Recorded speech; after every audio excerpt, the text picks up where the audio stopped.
Snow fell in silence upon Thornwood Manor, each flake descending like a whispered accusation against the grey December sky, blanketing the ancient estate in a shroud of white that seemed to mirror the cold fury radiating from within its stone walls. The servants moved through the corridors with hushed steps and downcast eyes, their whispers carrying the scandal that would stain these halls for generations to come. Lady Eleanor Ashford, the Duchess of Thornwood, wife of Lord Adrian Blackwood for 2 years, was being led away in disgrace, banished like a common criminal from the only home she had known since her marriage. In the great hall, where firelight cast dancing shadows across portraits of Blackwood ancestors who stared down with stern disapproval, Eleanor stood with her hands folded before her face pale as the snow outside, her dark eyes fixed upon some distant point, as though she could will herself away from this moment, from the man who stood before her with such terrible rage in his countenance. Adrian Blackwood, Duke of Thornwood, a man whose very name commanded respect and whose military reputation had been built upon unwavering loyalty and tactical brilliance, felt betrayal burn through his veins like poison. The evidence lay before him on the mahogany desk. Letters in his wife's delicate handwriting, correspondence intercepted by his network of informants, each one detailing troop movements, supply routes, strategic plans that should never have left the confines of his study. She had met with known enemy agents, this he knew with certainty, had passed secrets that could have destroyed him, that could have led to the deaths of his men, to the downfall of everything he had sworn to protect. "Have you nothing to say?" His voice, when it came, was harsh as winter wind, and Eleanor flinched almost imperceptibly, the only sign that she was not carved from marble. She looked at him then, and in her eyes he saw not the defiance he expected, not the cunning of a spy caught in her treachery, but something that looked disturbingly like sorrow, like acceptance of a fate she had known would come. "I have nothing to say, my lord," she whispered, and her voice trembled only slightly, a leaf barely stirred by autumn's breath. Adrian's jaw clenched, his hands fisting at his sides as he struggled against the urge to demand answers, to shake the truth from her, to understand how the woman who had sat across from him at breakfast, who had tended the garden with such gentle care, who had begun, just begun, to make him feel something other than the emptiness he had carried since the war, could have betrayed him so completely. "Then you leave me no choice," he said, and the words fell like stones into deep water. "You are banished from Thornwood, from all my properties, from society itself. You will take nothing but what you wear, and will depart within the hour." Eleanor nodded once, a slight inclination of her head, and turned toward the door where the housekeeper waited with tears streaming down her weathered face.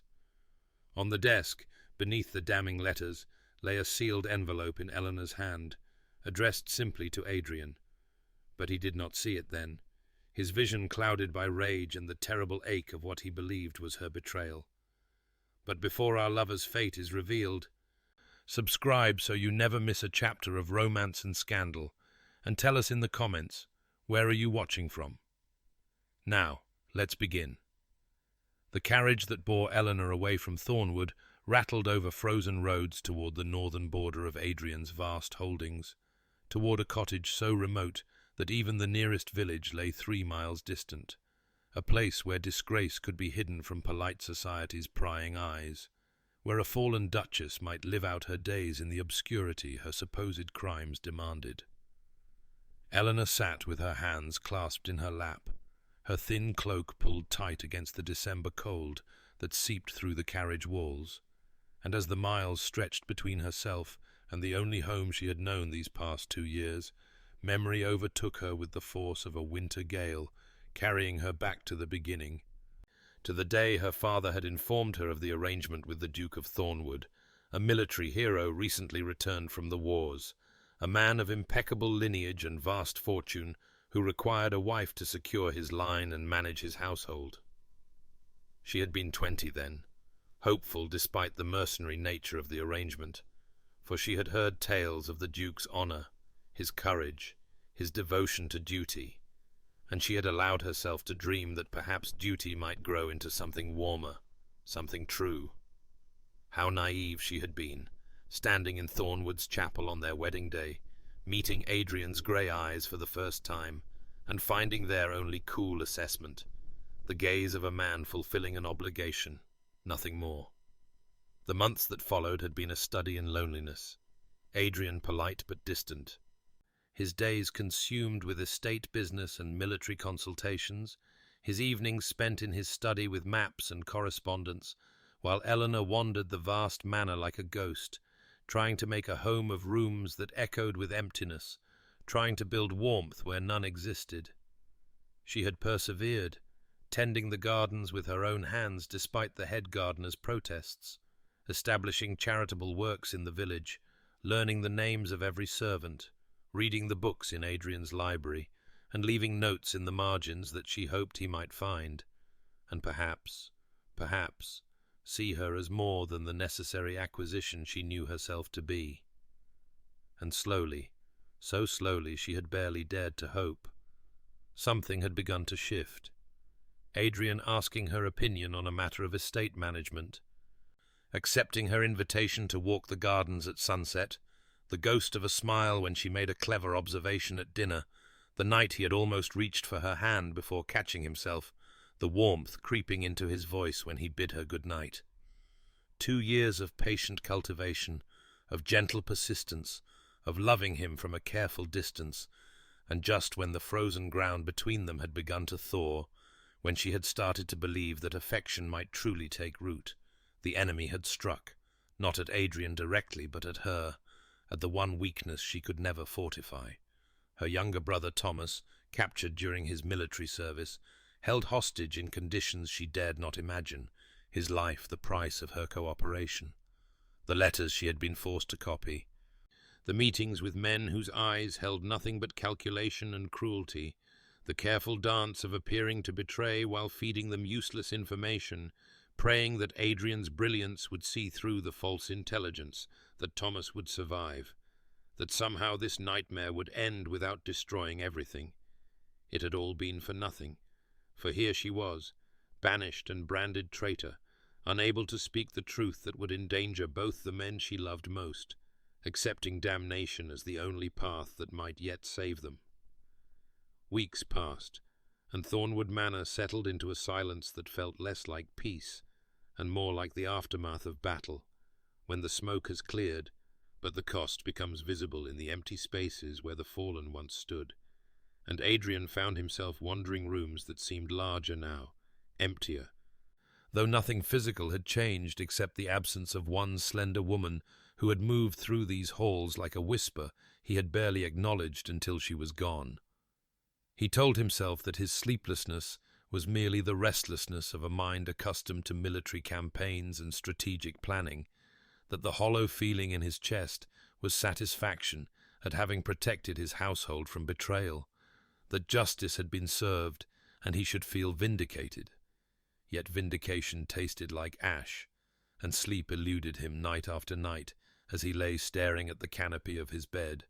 seeing again and again that last look in Eleanor's eyes, not the defiance of a spy caught in her treachery, not the hatred of a wife wronged, but something that haunted him far more deeply, a sorrow so profound it seemed to contain depths he had never bothered to explore, an acceptance that spoke of sacrifices he could not begin to understand. He noticed things he had been too consumed with anger to see before. Her books left open in the library, pages marked with her careful notations, observations about estate management and agricultural improvements that showed a mind far more engaged with Thornwood's welfare than he had credited. And when he walked past the gardens she had tended with her own hands, he saw how they had begun to wither without her care, the roses drooping as though mourning their mistress, the herb garden growing wild and untended despite the groundskeeper's efforts, for it had been Eleanor's touch, Eleanor's gentle persistence, that had coaxed such beauty from the earth. The village sent inquiries about the charitable works she had established, the school for tenant children that would close without her patronage, the widow's fund she had personally administered, the sick she had visited with her own hands despite his butler's protests about propriety, and Adrian realized with growing discomfort that Eleanor had woven herself into the fabric of Thornwood in ways he had never bothered to observe, had created something real and good, while he had dismissed her as merely the necessary ornament of his household.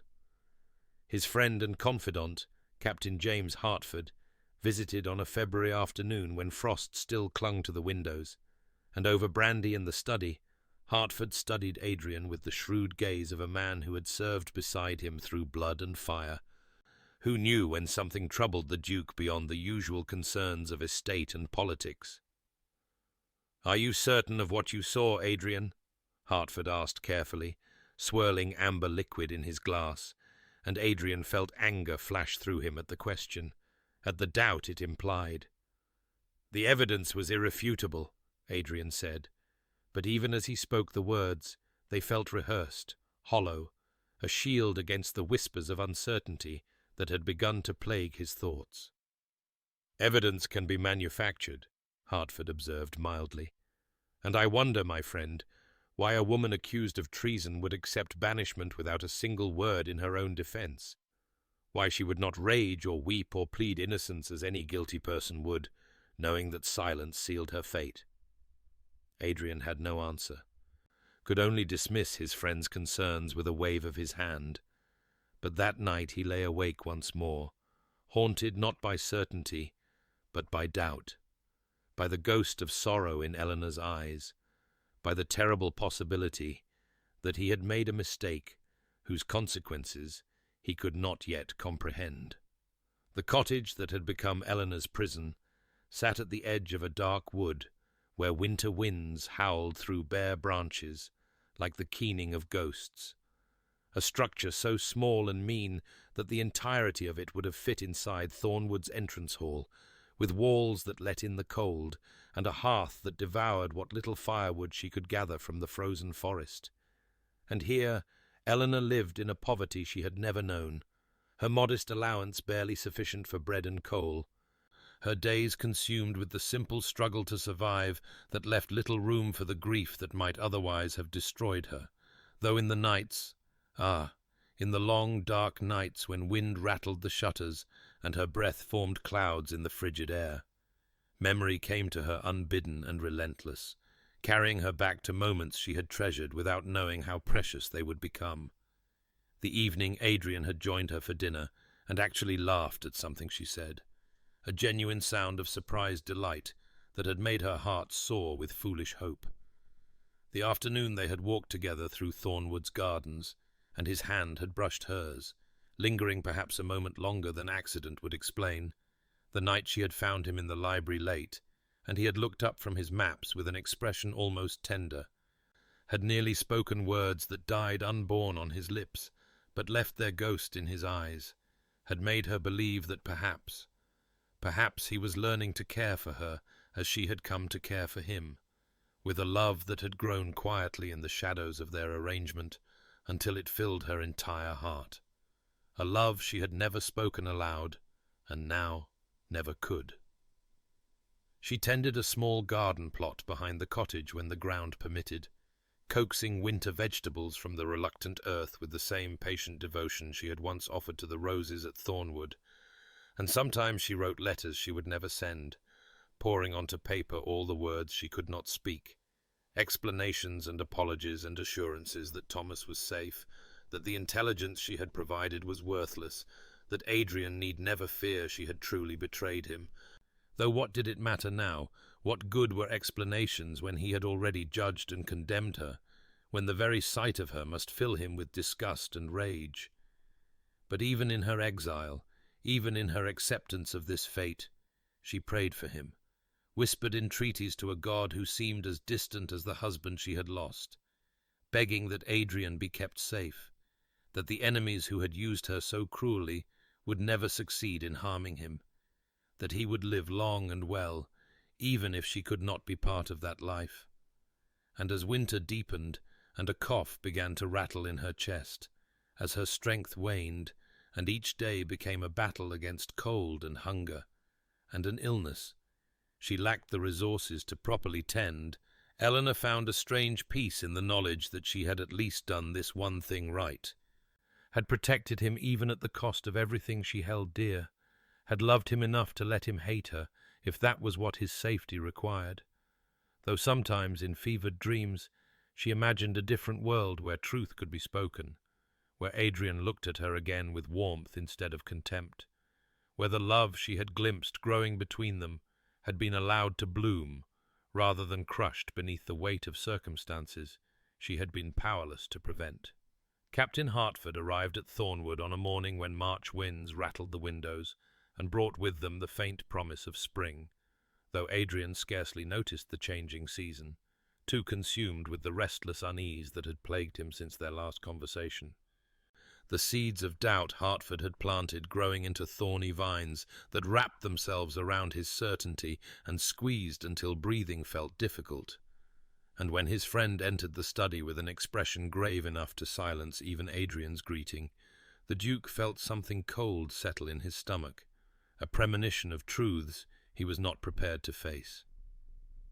"There has been an attempt on your life," Hertford said without preamble, laying a dispatch on Adrian's desk with hands that trembled slightly, a detail that frightened Adrian more than the words themselves, for Hertford was not a man given to visible emotion, had faced cavalry charges and cannon fire with steadier hands than these. "Last night, in London, an assassin entered your townhouse. Thank God you were here at Thornwood, or we would be having a very different conversation, my friend." Adrian stared at the report, reading of poison meant for his evening wine, of a servant's chance discovery, of the assassin's capture and subsequent death before he could be questioned, and felt the world tilt beneath him as Hertford continued speaking, his voice tight with something that sounded like barely controlled fury. "This is the plot you thought Eleanor exposed, Adrian, the great conspiracy you believed she revealed through her supposed treachery. Except it has succeeded in a different form entirely, which makes no sense if she was truly working with your enemies, for why would they still be attempting to kill you if she had already provided them the intelligence they needed?" The logic was irrefutable, damning, and Adrian felt his carefully constructed narrative of betrayal begin to crumble like ancient stone. "Perhaps they no longer trust her," he said, but the words sounded weak even to his own ears. Desperate. Hertford shook his head and produced another document from his coat, this one sealed with wax that had been broken, edges charred as though rescued from flames. "This was found during a raid on an enemy safe house 3 days ago, recovered from papers they were burning when our soldiers arrived. Read it, Adrian, and tell me again that your wife was their ally." Adrian's hands shook as he unfolded the document, scanned words written in a language he barely understood, but Hertford had thoughtfully translated in the margins, and there, amid discussions of military movements and strategic positions, he found a single line that struck him like a physical blow. "The Duke's wife remains an obstacle. Her interference has cost us valuable time, and she must be removed from the equation before we proceed." Not an ally, an obstacle. Not a conspirator, but an interference. Someone who had cost them time. Someone they wanted removed. And Adrian felt the room spin as Hertford's voice came from very far away, saying something about evidence that didn't align, about inconsistencies he should have noticed earlier, about the possibility that they had all been deceived. "I have been such a fool," Adrian whispered, and the certainty that had sustained him through weeks of Eleanor's absence shattered completely, leaving only the terrible understanding that he might have condemned an innocent woman, that the sorrow in her eyes had been real and justified, that every sleepless night and every moment of hollow victory had been his conscience trying to tell him what his pride refused to hear. And now, God help him, he needed to know the truth before it destroyed them both. Adrian began his investigation in secret, telling no one save Hertford of his intentions, for he could not bear the thought of raising false hope or appearing the fool if his suspicions proved unfounded, though in his heart he already knew with terrible certainty that he had wronged Eleanor beyond measure, and the knowledge sat in his chest like a stone that grew heavier with each new revelation he uncovered. He started with the meetings that had formed the backbone of his accusations, visiting the locations where Eleanor had allegedly conspired with enemy agents, and at each place he found witnesses Hertford had not thought to question thoroughly before, people who remembered the Duke's wife not with the calculating composure of a spy, but with expressions of barely concealed anguish, a street vendor who recalled how her hands had shaken as she waited outside a tavern, a shopkeeper who had seen her emerge from one such meeting with tears streaming down her pale cheeks, details that spoke not of conspiracy, but of desperation, of a woman trapped in circumstances beyond her control. At the Rose and Crown, a tavern on London's seedier edges, where Eleanor had been seen with a known foreign agent, the proprietor, a grizzled man named Simmons, who had served soldiers in his youth, studied Adrian with shrewd eyes before speaking words that cut like knives. "Your lady wife came here 3 times that I recall, and each time she asked after her brother, kept demanding to know if Thomas Ashford was alive, if there was any way to secure his release, and that snake she met with, he played her like a fiddle, made promises he never intended to keep, and I could see it was breaking her heart, but she kept coming back, kept asking, kept hoping." Thomas Ashford, Eleanor's younger brother, a name Adrian had heard perhaps twice in their 2 years of marriage, a young officer serving abroad, whom Adrian had dismissed from his thoughts entirely, too absorbed in his own affairs to pay attention to his wife's family.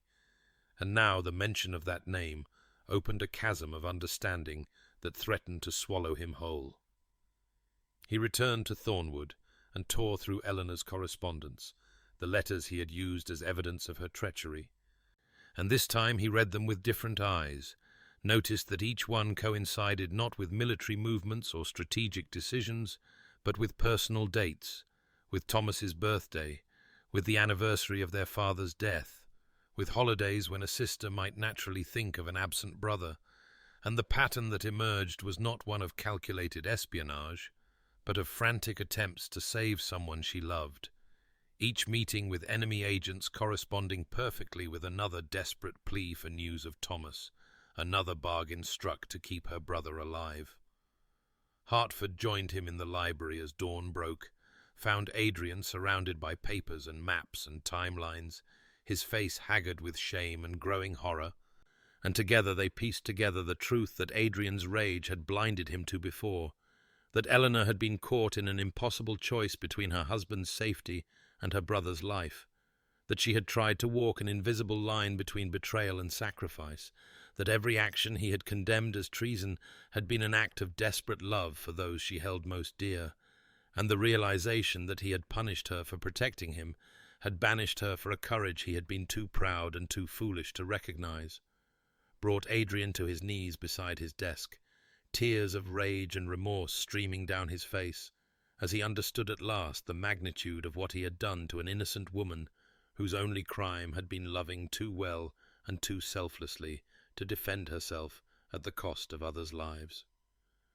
The complete truth emerged like a body rising from dark water, piece by terrible piece, as Adrian traced the chain of events back to its origins in a military campaign 18 months prior, when Lieutenant Thomas Ashford had been reported missing after a skirmish near the border, presumed captured, but with no official confirmation, no ransom demands through proper channels, nothing but silence that had apparently driven Eleanor to desperate measures Adrian had been too self-absorbed to notice, and through contacts in the War Office and interviews with Thomas's commanding officers, Adrian learned that enemy agents had indeed taken the young lieutenant prisoner, had held him in conditions too horrific to contemplate, and had used him as leverage against his sister in a plot so cunningly designed that Adrian himself had played perfectly into their hands by believing the worst of his wife without question. Hertford helped him reconstruct the timeline, matching Eleanor's meetings with the coded letters Adrian had intercepted, and what had seemed like damning evidence of espionage revealed itself instead as a masterwork of misdirection.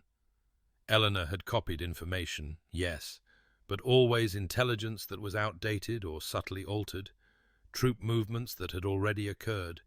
strategic plans that had been abandoned, supply routes no longer in use, feeding her brother's captors just enough to keep them believing she was cooperating while actually providing nothing of value, protecting Adrian's interests even as she sacrificed her own reputation and safety to keep Thomas alive. The letters she had written in her own hand, the ones Adrian had used to condemn her, had been dictated by the enemy agents who held her brother, and she had transcribed them exactly as instructed because deviation meant Thomas's death. But she had also, Adrian now understood with dawning admiration and crushing guilt, embedded tiny inconsistencies that would have alerted anyone actually paying attention, dates that didn't quite align, details that contradicted known facts, subtle signals that this information was unreliable, signals Adrian had been too blinded by wounded pride to recognize, too ready to believe betrayal because believing in Eleanor's love would have required him to acknowledge his own growing feelings and the vulnerability they represented. The enemy's plan had been elegant in its cruelty. Force Eleanor to appear to betray her husband, drive a wedge between them, isolate her from Adrian's protection, and then, once she was banished and helpless, extract real intelligence through threats against both Thomas and Adrian himself, using her continued love for them both as the weapon to compel her cooperation.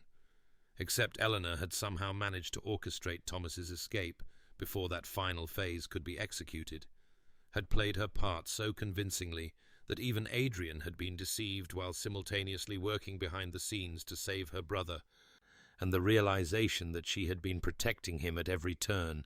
that her apparent treachery had been the deepest form of loyalty, that she had endured his hatred and condemnation without defending herself because doing so would have endangered both the men she loved, brought Adrian to a moment of moral reckoning so profound that he could scarcely breathe beneath the weight of his own blindness and cruelty,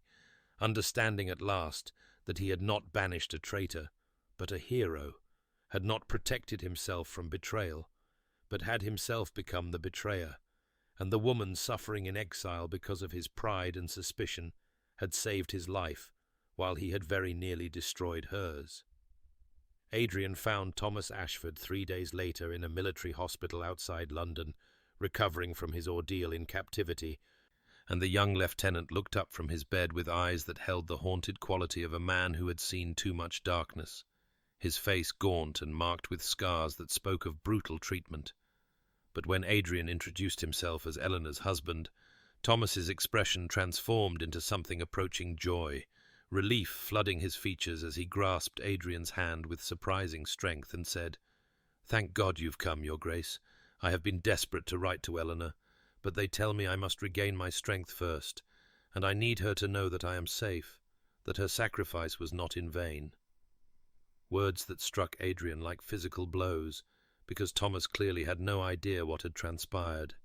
no knowledge that his sister had been banished and condemned, living in exile while he recovered in comfort. And Adrian felt his throat constrict with shame as he asked Thomas to tell him everything, to explain what sacrifice he meant, bracing himself for confirmation of truths he had already pieced together, but needed to hear spoken aloud. Thomas's story emerged in fragments punctuated by moments when emotion overwhelmed him, describing his capture during what was supposed to be a routine patrol, the months of imprisonment in conditions designed to break a man's spirit,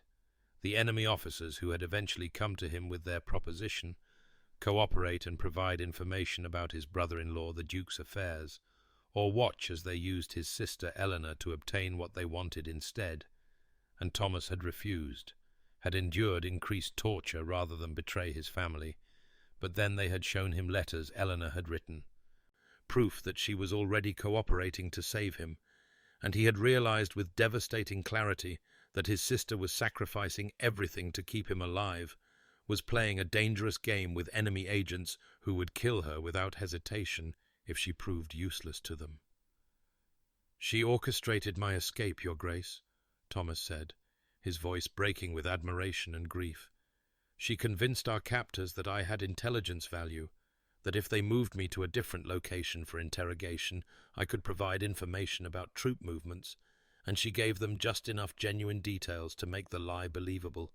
details that must have cost her dearly to obtain. And during the transfer, I was able to overpower my guards and flee, made it back to our lines half dead from exposure and wounds. And the whole time I kept thinking of Eleanor's courage,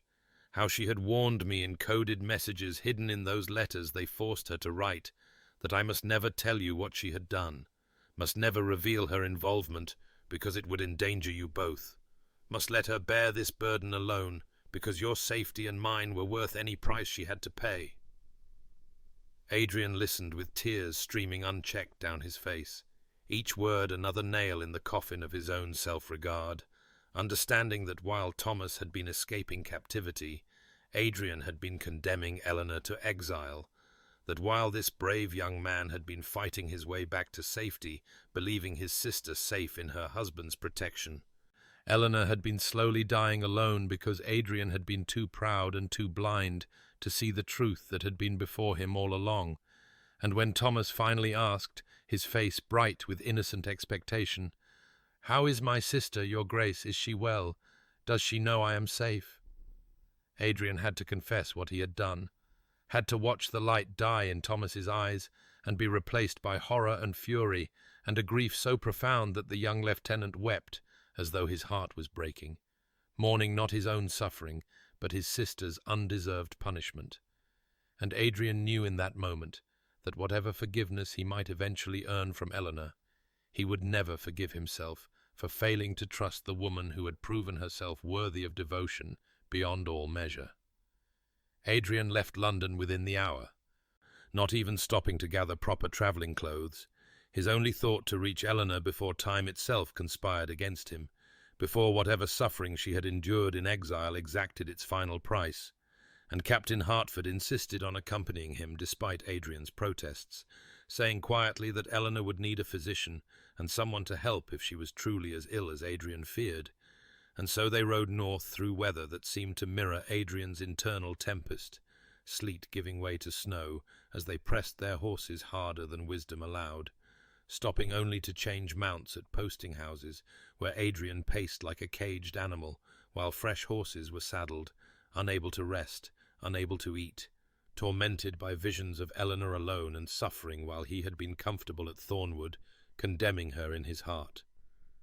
The journey that had taken her 2 days in a slow carriage they completed in less than 30 hours of brutal riding, and with each mile Adrian's anguish deepened, remembering her pale face the day he had banished her, the way she had not defended herself or begged for mercy, the dignity with which she had accepted his judgment, and he understood now that her silence had been one final act of protection, that she had taken his hatred upon herself rather than risk exposing the truth that might have endangered both Thomas and Adrian, had chosen exile and disgrace over any possibility of harm coming to those she loved, and the magnitude of her sacrifice, set against the smallness of his faith in her, made him want to rail against the heavens and his own blindness with equal fury. Hertford tried several times to make him rest, pointing out that he would be no use to Eleanor if he collapsed from exhaustion, but Adrian pressed on, driven by a terror he could not name but felt in his bones, some premonition that every moment wasted brought Eleanor closer to slipping beyond his reach forever, and when they finally crested the hill that overlooked the valley where the cottage stood,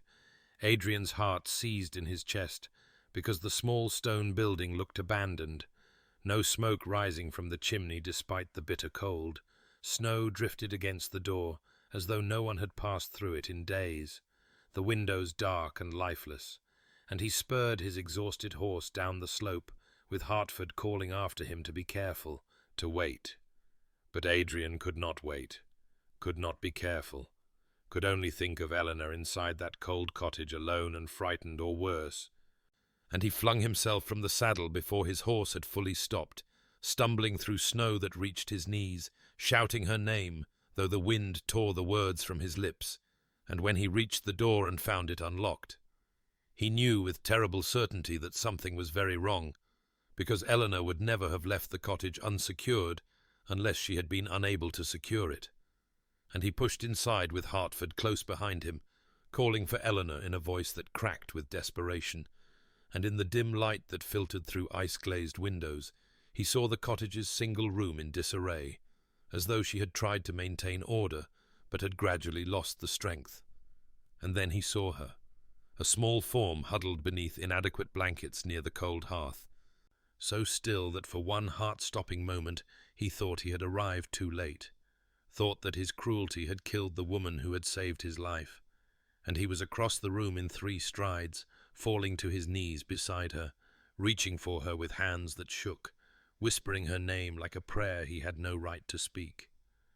Eleanor's skin burned with fever when Adrian touched her face, and her eyes, when they fluttered open at the contact, held no recognition, only the glazed confusion of delirium,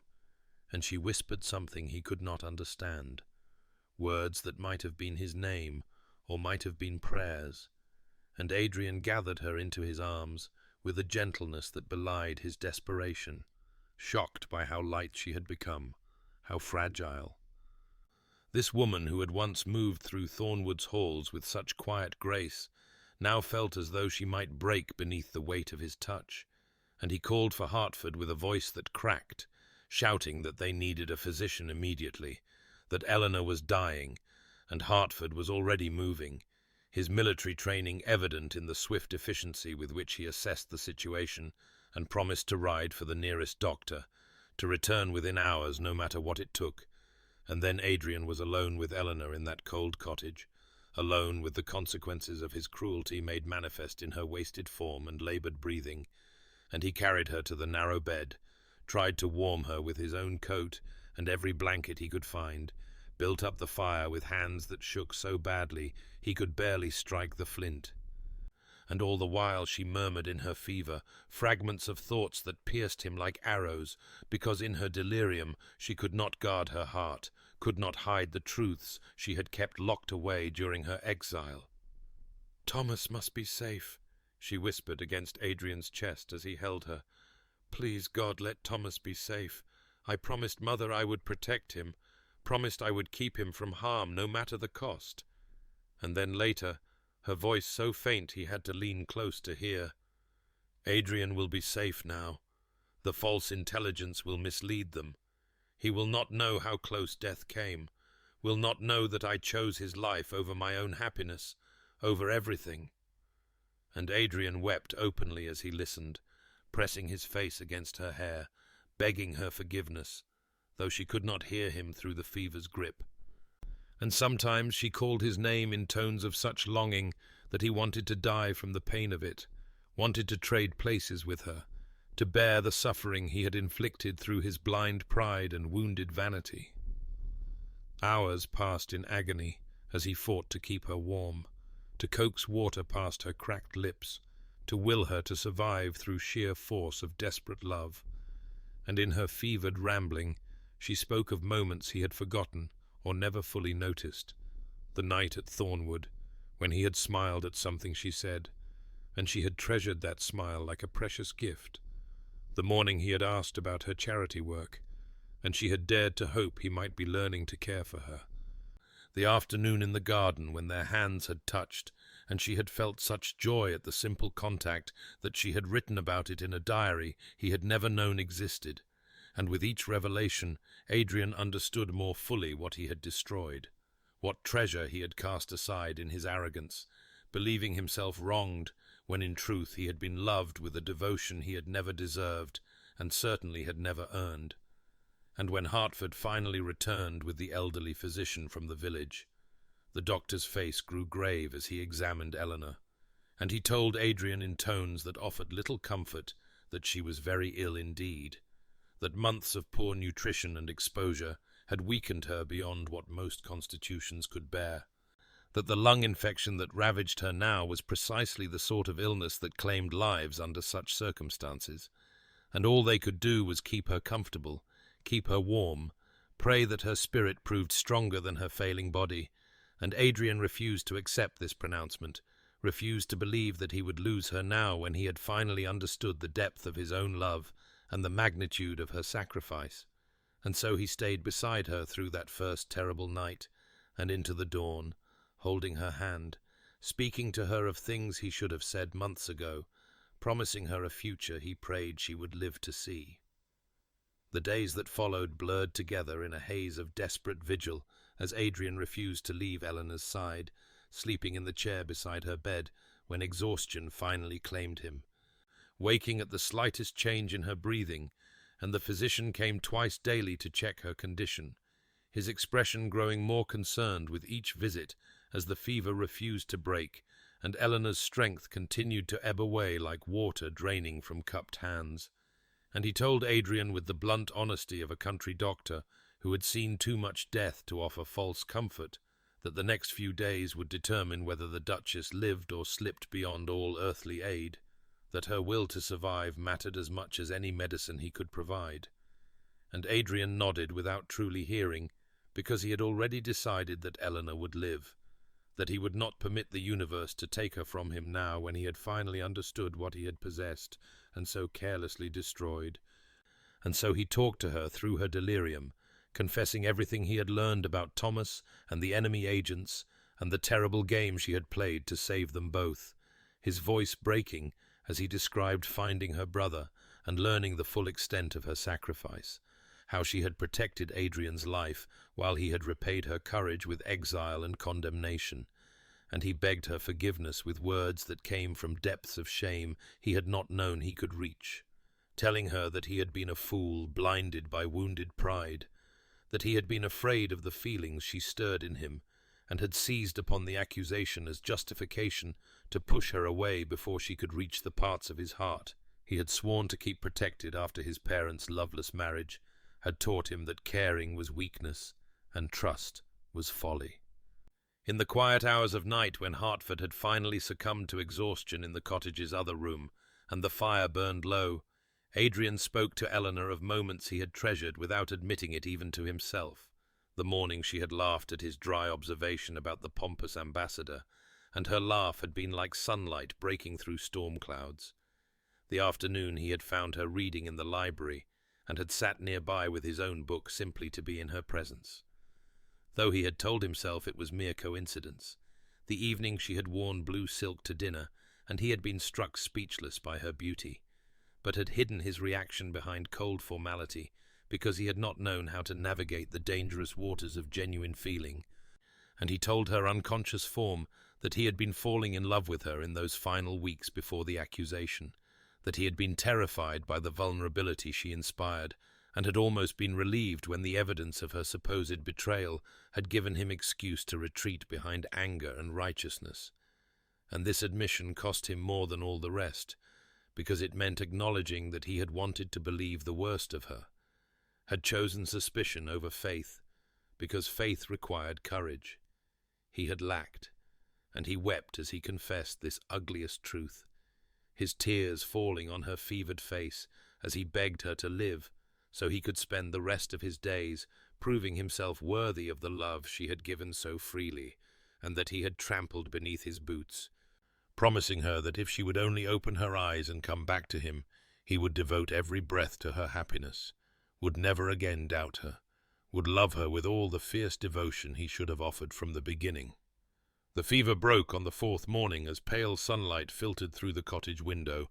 and Eleanor's eyes opened with clarity for the first time in days,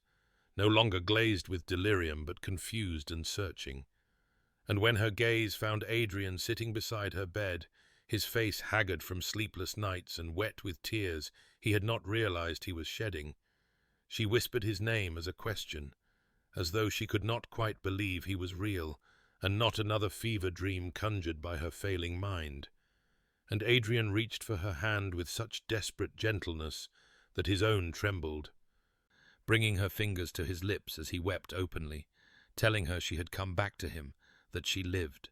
And Eleanor stared at him with wonder that slowly transformed into something more painful, as consciousness returned and brought with it memory of all that had passed between them. And she tried to pull her hand away, tried to turn her face from him, because surely he had come only from duty, or perhaps to witness her final punishment. But Adrian held fast and begged her to listen, to let him explain everything he had learned, and so in a voice hoarse from confession and sorrow, he told her about Thomas, about the enemy plot she had unravelled through her terrible courage, about his investigation and the truth that had destroyed his certainty and revealed the magnitude of his crime against her.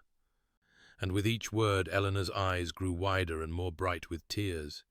until finally she interrupted him with words so soft he had to lean close to hear them, saying that she would do it all again, that saving Thomas and protecting Adrian had been worth any price, including her own life,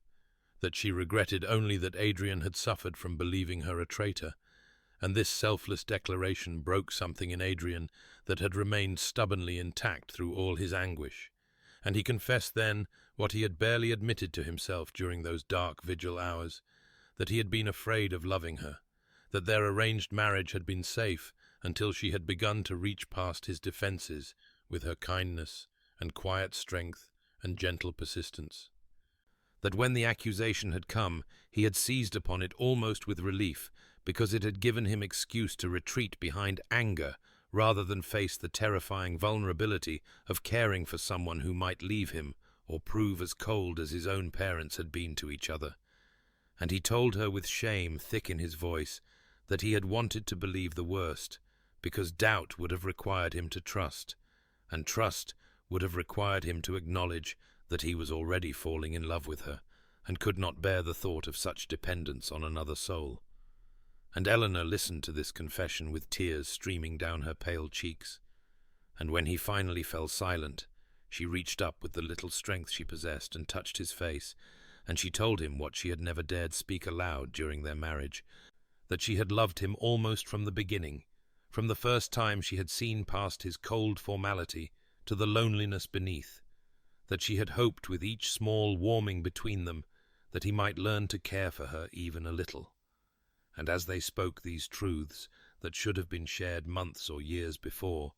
something shifted in the small cottage room. Some wall crumbled that had stood between them since their wedding day, and when Adrian leaned forward and pressed his forehead gently against Eleanor's, both of them weeping, it felt like the true beginning of something that had been broken before it could properly start, and Eleanor whispered that she forgave him, and Adrian promised that he would spend his life proving worthy of that forgiveness and of the love she had given him so freely when he had offered her nothing but coldness in return. The weeks that followed moved with the slow gentleness of ice melting into spring water, as Eleanor's strength returned in small increments that Adrian marked with the devotion of a scholar recording precious discoveries, and he refused to leave the cottage despite Captain Hartford's gentle suggestions that he return to Thornwood and send proper staff to care for the Duchess, because Adrian had learned during those terrible vigil nights that some duties could not be delegated and some acts of penance required personal attendance, and so the proud Duke of Thornwood, who had commanded battalions and managed vast estates and moved through society with the assured authority of his rank, now spent his days performing the humble tasks of a nursemaid, bringing Eleanor broth he had heated himself over the cottage fire, reading to her from the books Hertford brought from her abandoned library at Thornwood, her favourites that Adrian now discovered for the first time, because he had never thought to ask what she loved, and he read poetry that made her smile and philosophy that sparked gentle debates when she had strength for conversation, and he learned that his wife possessed a mind as beautiful as her heart, sharp and curious and kind in its conclusions, and he mourned anew for all the conversations they might have shared during their marriage if he had not been so determined to maintain distance between them. On the mornings when Eleanor felt strong enough to sit up, Adrian would brush her hair with careful strokes, learning the weight and texture of it, the way it caught the light, and these intimate moments felt more precious than any of the formal interactions that had characterized their marriage, because now there was honesty between them, vulnerability given and received, and Eleanor would close her eyes as he worked, and sometimes tears would slip down her cheeks, though she smiled, and when Adrian asked if he was hurting her, she would shake her head and say only that she was happy, that she had dreamed of such simple tenderness during the long months of exile, but had not dared hope it might become real, and her words pierced Adrian with fresh understanding of all she had endured while he had nursed his wounded pride in Thornwood's grand halls. As Eleanor grew stronger, Adrian would help her walk, first just from the bed to the chair by the window, then around the small cottage, and finally, on a day when weak sunlight broke through winter clouds, out into the garden she had tended during her exile, and she wept to see how the cold had claimed her plantings, and Adrian promised her that spring would come, and they would plant again together, at Thornwood where she belonged, and Eleanor looked at him with such tentative hope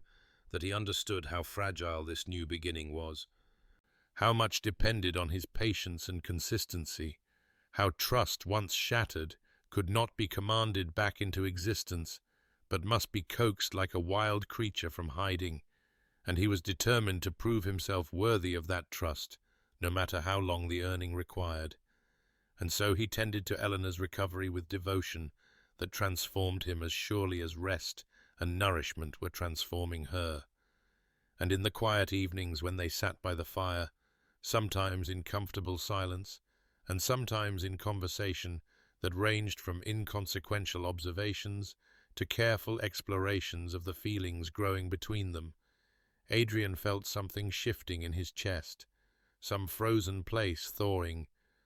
and he recognized it as the cautious blooming of hope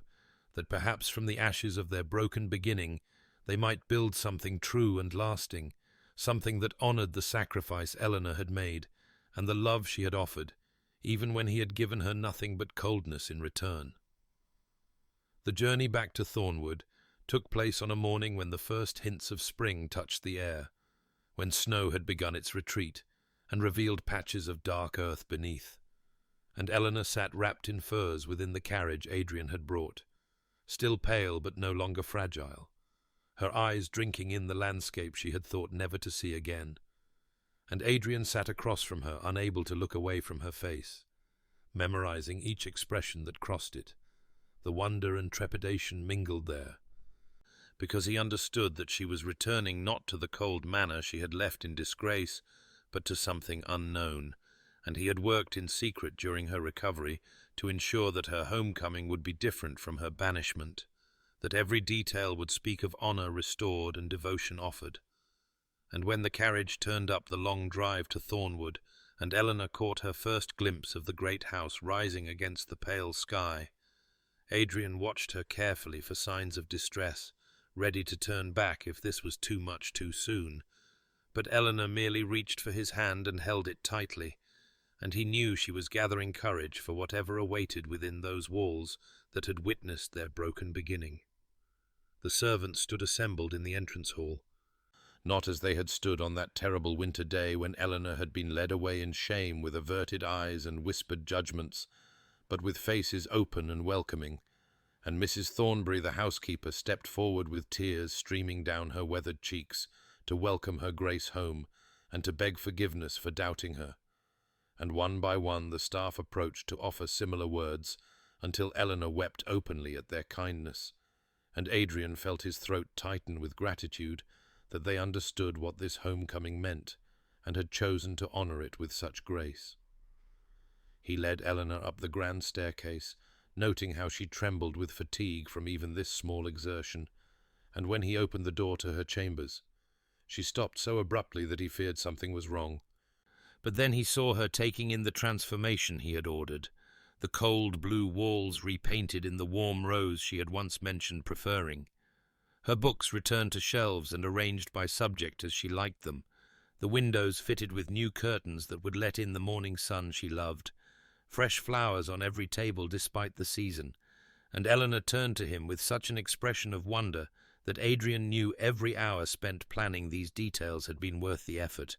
and she whispered that it was beautiful, that it looked like a home rather than a museum,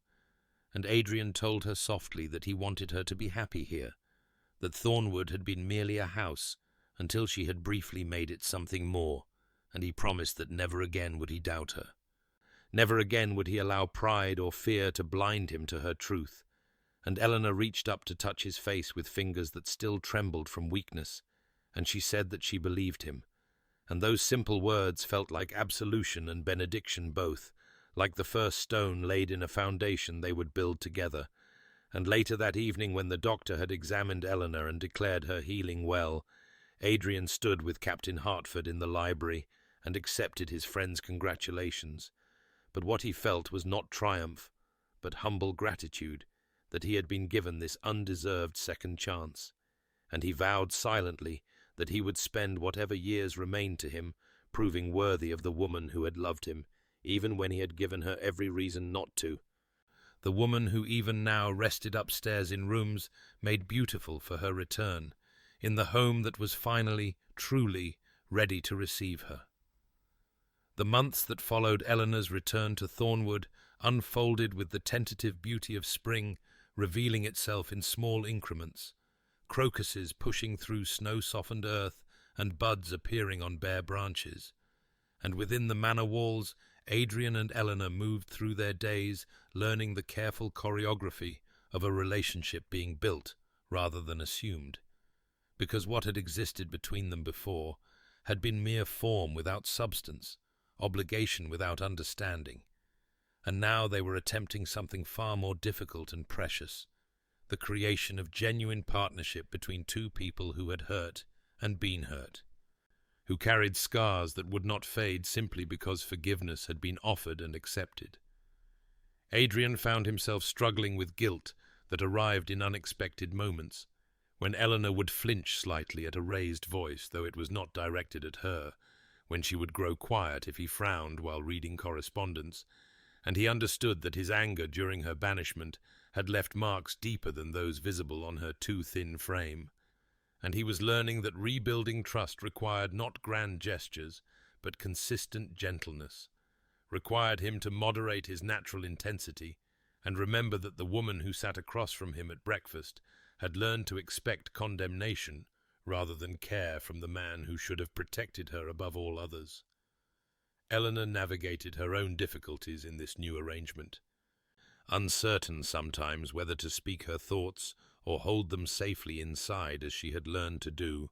unsure whether Adrian's attentiveness would prove lasting or fade once the novelty of his guilt wore thin.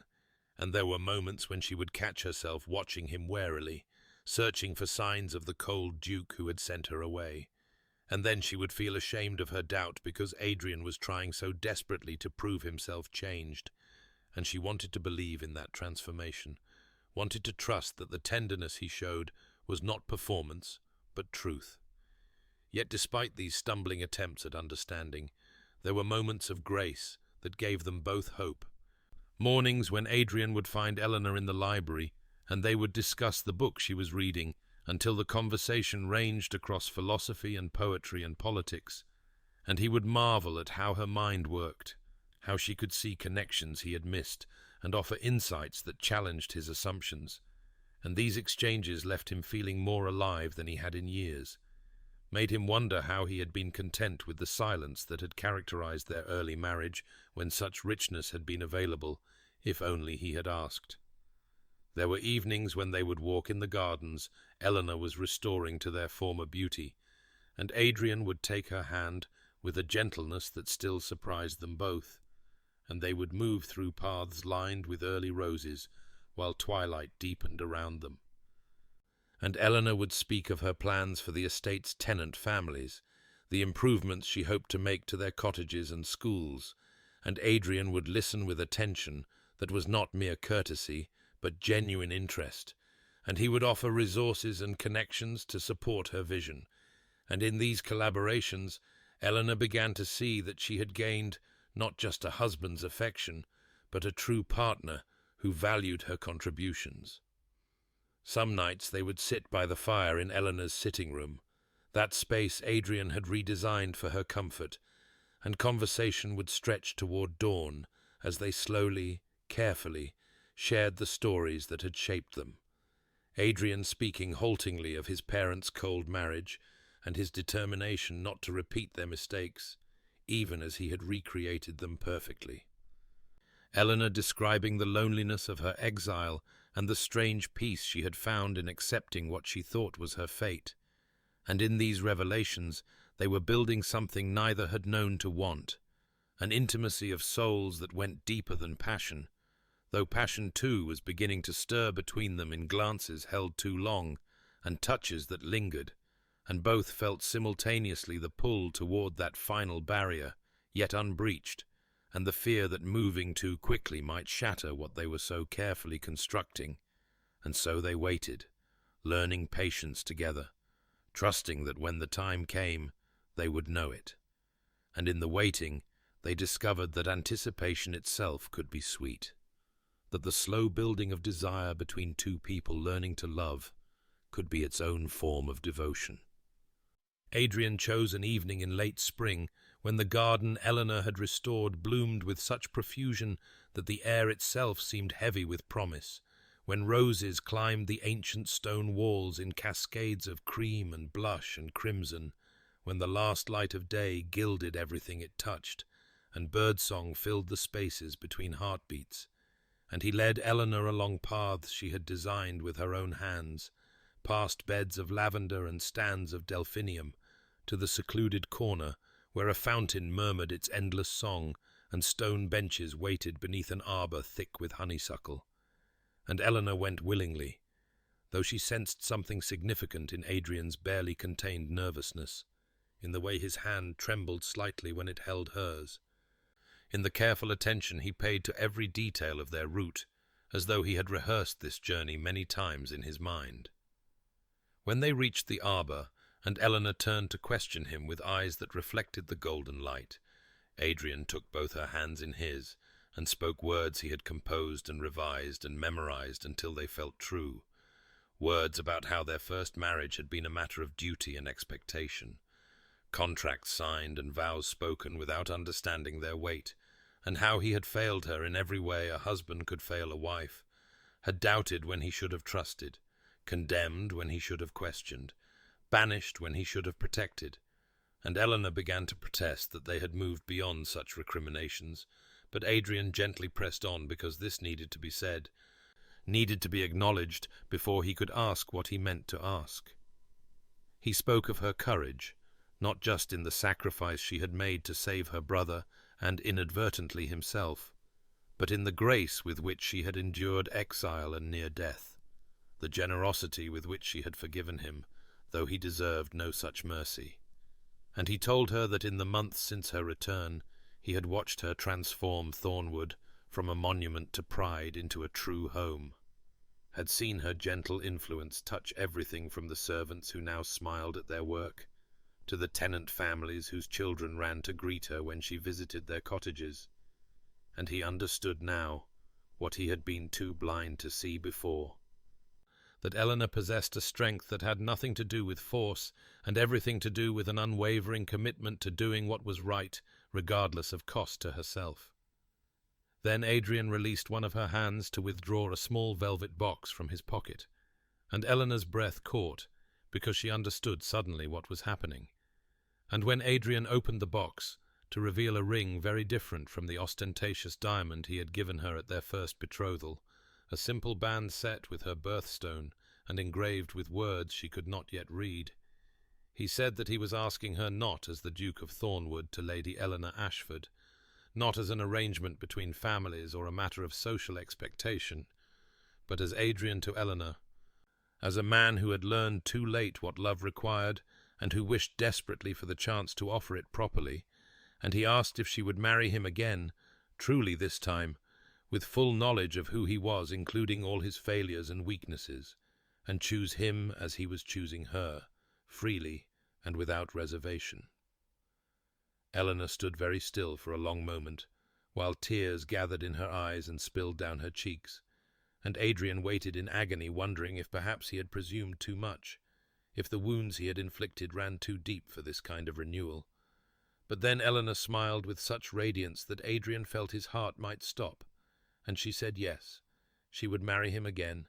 that she had hoped for precisely this, though she had not dared to expect it,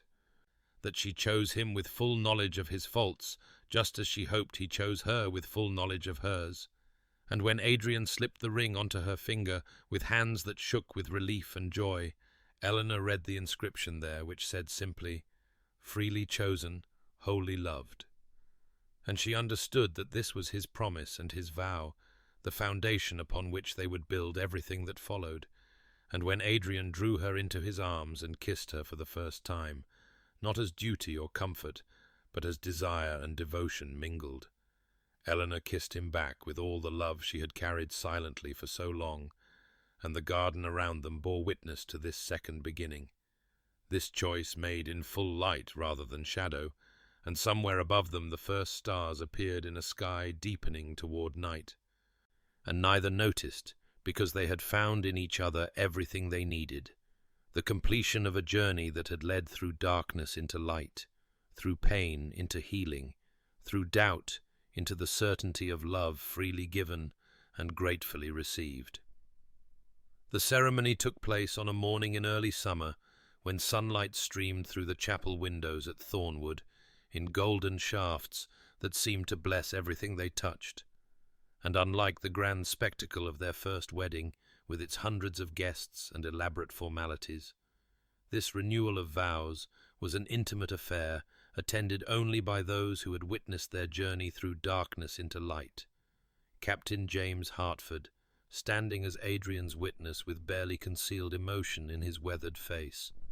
Thomas Ashford, walking his sister down the aisle with tears of joy streaming freely, because he understood better than anyone what Eleanor had sacrificed and what she had nearly lost. And a handful of servants who had remained loyal through scandal and exile, and who now gathered to celebrate what they had always hoped might come to pass. Eleanor wore not the elaborate gown of Brussels lace and seed pearls that had adorned her at their first wedding, that costume piece designed to impress society and demonstrate the Ashford family's worthiness of ducal alliance, but instead a dress of ivory silk so simple in its lines that it seemed almost plain, until one noticed how perfectly it complemented her figure, how the subtle embroidery at the hem and sleeves had been done in a pattern of honeysuckle flowers to match the arbour where Adrian had proposed, and her only adornment was the ring he had given her, and a spray of roses from her own garden woven into her hair. And she had never looked more beautiful, because her beauty now came not from artifice, but from the deep contentment that radiated from within, the peace of a woman who had survived the worst, and found herself beloved beyond measure. Adrian stood at the altar watching her approach, and found he could not contain the tears that rose because this woman walking toward him had saved his life without his knowledge,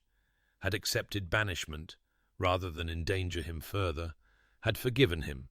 though he had failed her catastrophically, and now she was choosing him again freely when she owed him nothing, and he understood with crystalline clarity that he would spend the rest of his life trying to be worthy of such grace, knowing he would always fall short, but finding purpose in the attempt. The vows they spoke were not the standard words prescribed by tradition, but promises they had written themselves in the quiet hours of dawn. Eleanor's voice steady as she pledged to trust him with her fears as well as her joys, to believe in his transformation because she had witnessed its truth in countless small moments, to build with him a life founded not on duty, but on genuine partnership and abiding affection.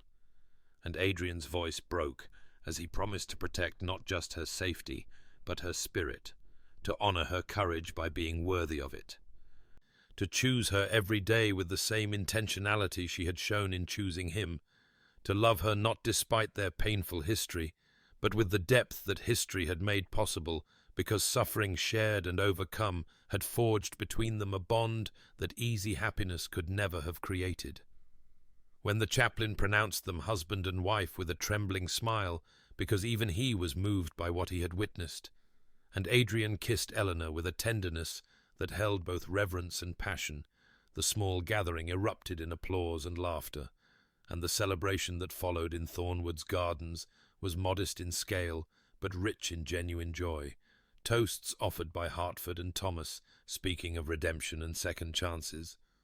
Eleanor dancing with her brother, while Adrian watched with gratitude for the young man whose captivity had inadvertently revealed his wife's true character. And as twilight descended, and lanterns were lit among the roses, and the small party continued in gentle conversation and shared happiness.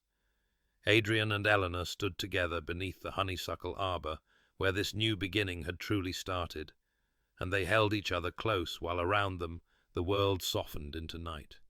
and they understood that this was not an ending, but a commencement. The first day of a marriage built on truth rather than assumption, on love freely given rather than obligation grudgingly met, and whatever challenges the future might bring, they would face them together, partners in every sense, bound not by contracts and social expectation, but by choice renewed each day, and devotion earned through trial and proven in the fire of suffering overcome. A year had passed since their renewal of vows, when Eleanor discovered she was with child, and the joy that suffused Thornwood at this news seemed to Adrian a physical thing that brightened every corridor and touched every face with smiles, and he found himself unable to contain the fierce protectiveness that rose in him alongside a terror he had not anticipated, because now there were two lives that depended upon him, and the thought of failing either filled him with dread. But Eleanor laughed gently at his excessive caution, and reminded him that women had been bearing children since the beginning of time, and she was strong now, blooming with health in a way she had never been during their first years together, her cheeks perpetually flushed with colour, and her eyes bright with contentment, and indeed she had never looked more radiant than she did moving through the estate with her hand resting on the growing curve of her belly, while she continued her charitable work among the tenant families with Adrian's full support and frequent accompaniment, because they had become true partners in all things, consulting each other on estate matters and social obligations, sharing quiet evenings in the library where Adrian read aloud while Eleanor worked on tiny garments for the child to come. And the servants who had once moved through Thornwood with the careful silence of those who feared their master's temper now went about their duties with genuine cheerfulness, because the house had been transformed from a monument to aristocratic pride into a true home filled with warmth and laughter. When Eleanor's time came in early spring, with the gardens just beginning to wake from winter's sleep, Adrian paced the corridor outside their bedchamber for hours, while the midwife attended his wife, and Captain Hartford sat with him, offering wordless support, because he understood that Adrian's terror came not from lack of faith, but from having learned too well how quickly joy could turn to anguish, how fragile happiness could be. And when finally the midwife emerged to announce that Eleanor had delivered a healthy daughter, and both mother and child were well, Adrian's knees nearly buckled with relief, and he rushed into the room to find Eleanor exhausted but triumphant, cradling a tiny bundle wrapped in soft blankets. And when she looked up at him with tears of happiness streaming down her face, and said their daughter had her father's dark hair, Adrian wept openly as he gathered them both carefully into his arms, and pressed his lips to Eleanor's forehead, and whispered his gratitude for this gift he had done nothing to deserve. They named the child Catherine after Eleanor's mother, and as the months passed, and Catherine grew from helpless infant into a bright-eyed baby who smiled at her parents with unmistakable recognition, Adrian marveled at how completely his life had been transformed, how the cold and bitter man he had been seemed like a stranger he could barely remember, and each evening when he returned from whatever business had called him away, he would find Eleanor in the nursery with Catherine in her arms, singing softly or telling stories in that gentle voice that had once tried so hard to reach past his defences, and he would stand in the doorway simply watching them, his wife and daughter, this family he had nearly destroyed through pride and suspicion, and he understood with profound humility that he had been given a second chance that few men received, an opportunity to build something true and lasting from the ruins of his own failures, and he was determined to prove worthy of it through every action and choice for all the days that remained to him. 5 years had passed since Catherine's birth, when Adrian proposed they visit the cottage where their true marriage had begun, though Eleanor understood he meant the place where she had nearly died, and he had discovered the depths of his own capacity for both failure and devotion.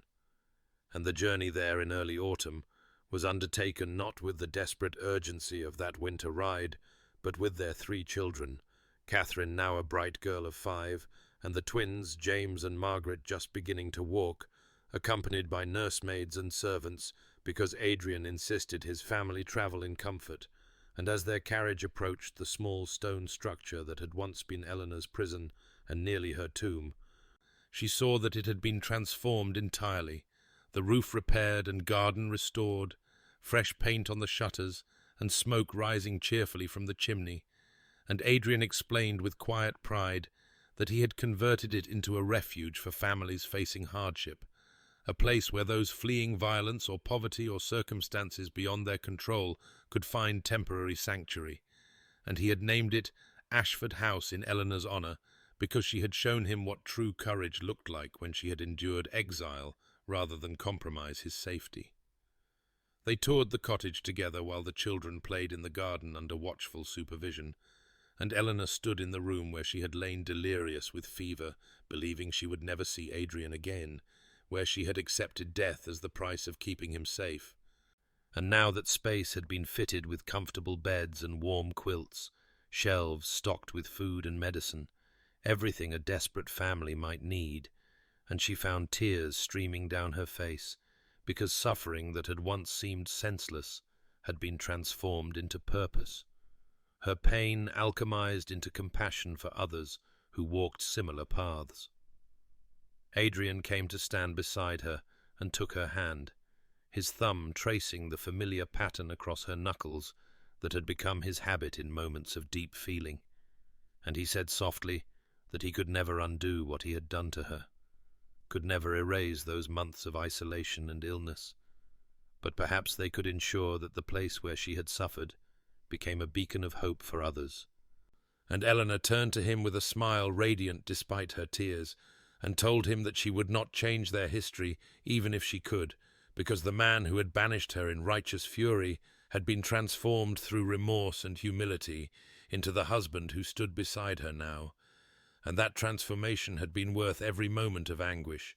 because it had given them something more precious than the comfortable affection their marriage might have become. It had given them a love forged in fire and proven through the hardest test, a partnership built on bedrock truth rather than surface pleasantries. They walked through the garden where Eleanor had once tended struggling plants with hands weakened by illness, and now it bloomed abundantly with vegetables and herbs for the families who would shelter here. And Catherine ran to them with flowers clutched in her small fists, while the twins toddled after their sister, and Adrian swept all 3 children into his arms with the ease of a man who had learned that strength was best measured not by dominance but by tenderness. And Eleanor watched her family together in this place where death had once seemed certain, and saw the miracle of their survival, not just her physical recovery, but the survival of love that had been buried beneath pride and suspicion, love that had needed to die and be reborn before it could truly flourish. And she understood that redemption was not a single moment, but a daily choice they made together, a commitment to honor the second chance they had been given by building something beautiful from the ashes of what they had nearly destroyed. 10 years had passed since that winter day, when Adrian had ridden through storms to find Eleanor dying in the cottage, and now they stood together in the great hall of Thornwood during the harvest celebration, surrounded by family and friends and tenants who had gathered to mark another year of prosperity and peace. And Eleanor watched her husband move through the crowd with their eldest daughter Catherine at his side, the girl now 15, and possessing her mother's gentle grace, combined with her father's quiet strength, while the twins, James and Margaret, danced with the tenant children, and little William, their youngest at just 3 years old, sat contentedly in Captain Hertford's arms, and the sight of such abundant joy, such tangible evidence of love's triumph over bitterness and suspicion, filled Eleanor with a gratitude so profound it nearly overwhelmed her, because she understood how easily this could have been lost, how close they had come to destroying something precious through pride and fear and the terrible human tendency to believe the worst rather than hoping for the best. Adrian caught her eye across the room and smiled, that particular smile he reserved only for her, the one that spoke of intimacy and understanding, and a love deepened by surviving what should have broken them. And he made his way to her side, and took her hand with the same reverence he had shown since the day he had begged her forgiveness. And together they slipped away from the celebration to walk through the gardens that Eleanor had restored from their former neglect. Gardens that now bloomed year after year as testament to the power of patient cultivation and faithful tending. And as they moved between the roses and lavender in the soft autumn twilight, Adrian spoke of his continued amazement that she had forgiven him, that she had chosen to build a life with a man who had wronged her so grievously. And Eleanor touched his face gently, and reminded him, as she had countless times before, that forgiveness was not a single act, but a daily choice. Just as love was not a feeling, but a commitment, renewed each morning when they woke together, and each evening when they blessed their children and retired to the chamber they shared as true partners in every sense. Dear listener, you who have journeyed with us through this story of betrayal and redemption, of suffering transformed into purpose and pain alchemized into profound joy,